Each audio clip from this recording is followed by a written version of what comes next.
We started to address this problem by putting together the researchers with the manufacturing and with the clinical trials capacity. And this was done first in our project GeneH to establish a gene therapy center of excellence, and also here in Slovenia with CTGCT with similar objectives. Now, what we need now is to go one step further. We need to bring the different stakeholders that are necessary to make gene therapy a success.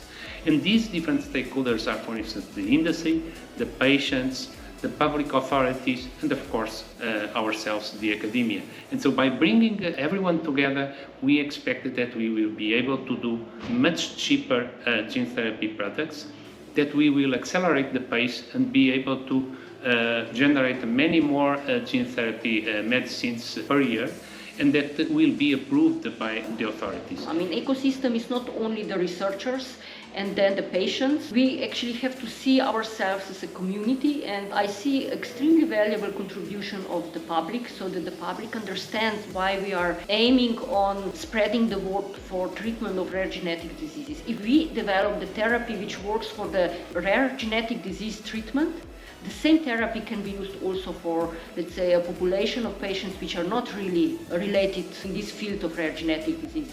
And at the same time, we need to link with the industry, because money rising without help of the industry is quite a difficult task. And with the help of the important right side partner, which is an industry, in a way of important also in other way, because with the knowledge we are generating as a scientist, we also promote the growth of the industry, which is using this knowledge to actually develop the technologies.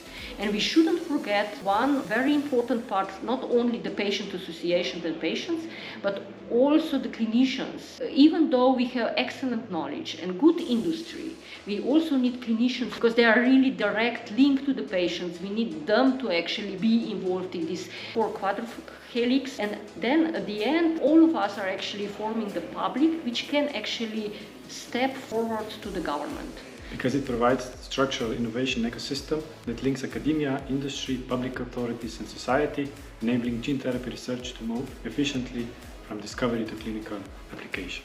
Environment has to be well informed about it. It's very important that all four poles of society are aware and they work together to implement this new technology. The four Helix, the academia, the industry, the public organizations and the patient associations have different perspectives about a problem. So with this quadruple Helix, we are able to bring diversity to the same problem. Different perspectives bring diversity, and that will help us to be able to get our goal as fast as possible. These types of collaboration helps aligning the scientific innovation and the real patient needs, also the regulatory frameworks and the practical implementation that is essential for developing complex fields such as gene therapy.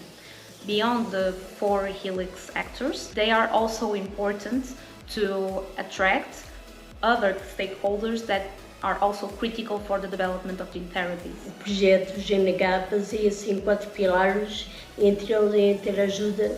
Só assim o projeto vai ter sucesso.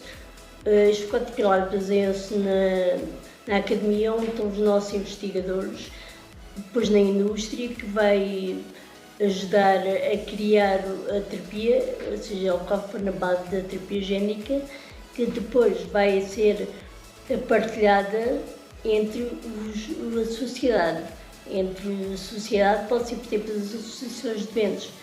Portanto, tem que haver sempre uma interajuda entre os vários pilares. The 4-Helix model brings together all key stakeholders from fundamental science to manufacturing, regulation and patients. So it helps identify barriers early and also ensure coordinated actions that are critical to successfully bringing therapies to patients. Gene therapy development is rooted in science, but it requires the quadruple helix model to become relevant, accessible and sustainable, bringing together science, healthcare, industry, policymakers and the society helps build trust, align priorities and accelerate the translation of innovation into practice. So 4-Helix model means that everybody gets involved. It encompasses all the different views. So gene therapy is something very new. So it's not something that we have done before. This means that we have to cover not just science, we have to cover regulation, intellectual property, financing, cooperation, and other things. And in this, various profiles of people come together. So it's not just enough to be a great scientist, not enough to be a great doctor, and not even enough just to be a great financer. You need everybody, and this approach is very demanding because it requires somehow mastery of various domains and bring all this together. That's what we are doing in GeneH.